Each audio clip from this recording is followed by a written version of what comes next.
తెలంగాణ మంత్రి కొండా సురేఖ వ్యాఖ్యలపై కోర్టుకెళ్లారు అక్కినేని నాగార్జున. ఈ మేరకు నాంపల్లి కోర్టులో పరువు నష్టం దావా వేశారు. తన కుటుంబ పరువుకు భంగం కలిగించారని, తన కుటుంబ ప్రతిష్టను దెబ్బతీసేలా ఆమె వ్యాఖ్యలు చేశారంటూ పిటిషన్ దాఖలు చేశారు. మంత్రి కొండా సురేఖపై క్రిమినల్ చర్యలు తీసుకోవాలని కోర్టును ఆశ్రయించారు. టాలీవుడ్ అగ్రహీరో అక్కినేని నాగార్జున కుటుంబాన్ని, నాగచైతన్య, సమంత వ్యక్తిగత విషయాలను ప్రస్తావిస్తూ మంత్రి కొండా సురేఖ చేసిన వ్యాఖ్యలు తెలుగు రాష్ట్రాల్లో తీవ్ర దుమారం రేపుతున్న సంగతి తెలిసిందే. ఇప్పటికే కొండా సురేఖపై టాలీవుడ్ సినీ ప్రముఖులు మండిపడుతున్నారు. తమ రాజకీయాల కోసం సినీ తారలపై నిరాధారణమైన ఆరోపణలు చేయడం మానేయాలంటూ సోషల్ మీడియా వేదికగా సీరియస్ అవుతున్నారు.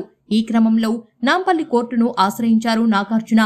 తెలంగాణ మంత్రి కొండా సురేఖ తమ కుటుంబ గౌరవాన్ని, ప్రతిష్టను దెబ్బతీసేలా వ్యాఖ్యలు చేశారంటూ నాంపల్లి న్యాయస్థానాన్ని ఆశ్రయించారు. ఆమెపై క్రిమినల్ చర్యలు తీసుకోవాలంటూ పిటిషన్ దాఖలు చేశారు. కొండా సురేఖ వ్యాఖ్యలను తీవ్రంగా ఖండించారు.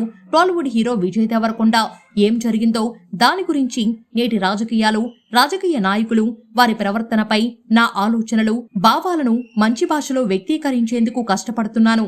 కొందరు రాజకీయ నాయకులకు నేను ఒకటి గుర్తు చేయాలని అనుకుంటున్నాను. మనల్ని చూసుకునేందుకు మాత్రమే వారికి ఓటు వేస్తున్నాం.